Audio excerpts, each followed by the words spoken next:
Welcome to WineWire, everyone. My name is Adam, and welcome to the place where you can find wines you can only find in restaurants. Speaking of restaurants, our special guest today is Christopher Seeley of Midfield Wine Bar Tavern here in Toronto. Christopher is co-owner and sommelier of Midfield Wine Bar and Tavern. That's correct. You've been around for just over a year now, just under a year. Just under a year. It'll be, we'll celebrate our first year anniversary this end of month, January. Yeah. That's amazing, and it has been one of the most interesting spots in Toronto for wine. You've got an amazing list. You've done a lot of work, but I understand that you just opened your kitchen. Yes, indeed. So thus far, running an eclectic wine list, we've sort of put our foot forward as a wine bar first. The tavern component has just been launched at the end of the old year, in December, and we're now moving forward with a food program so that we can have a wine program that pairs with food, or rather the other way around. So yes, it's pretty exciting for us. That's very, very cool. And I've been there a number of times. It's a beautiful restaurant. The wines are exquisite, and Christopher's there, and he's the man. But we are not here only to talk about Christopher and Midfield. We are here to talk about organic wines. We have two, I think, very beautiful organic wines we're going to taste today. Organic wine has been a bit of a troubling term in the wine industry for a long time. It has been, in 2009, the Canadian Food Inspections Agency brought in what they consider to be the certification guidelines for what is an organic product.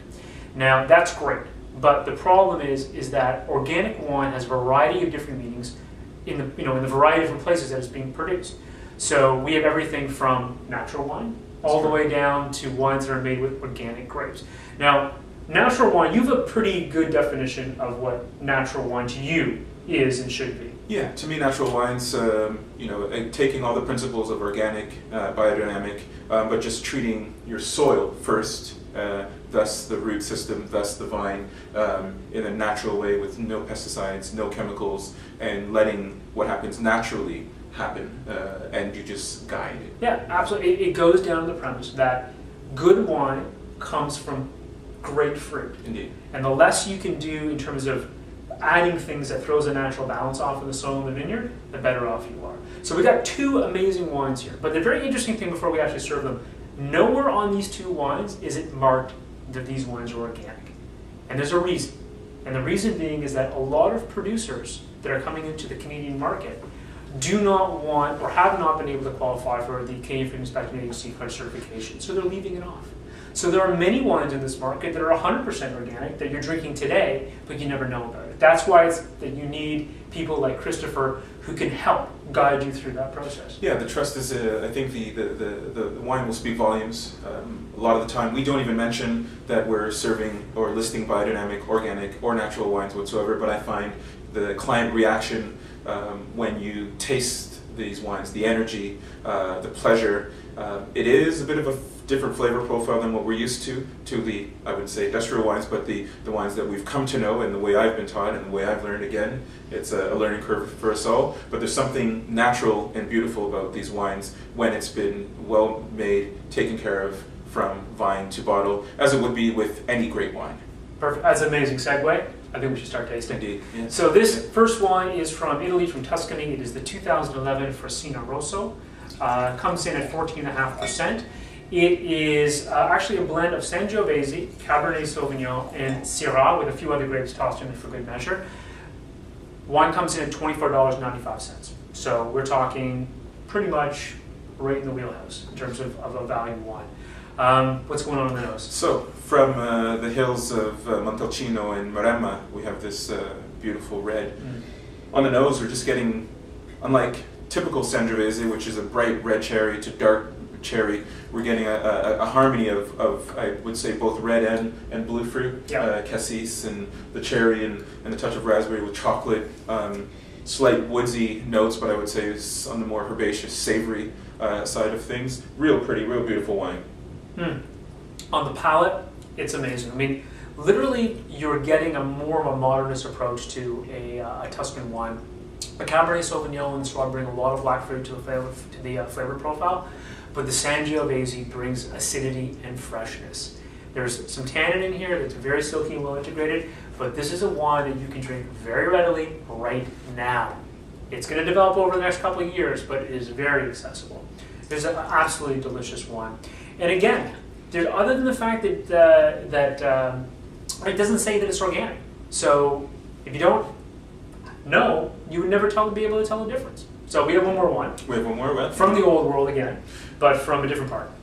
We have the 2010 Cesca Vicente from the Priorat in the southeast coast of Spain.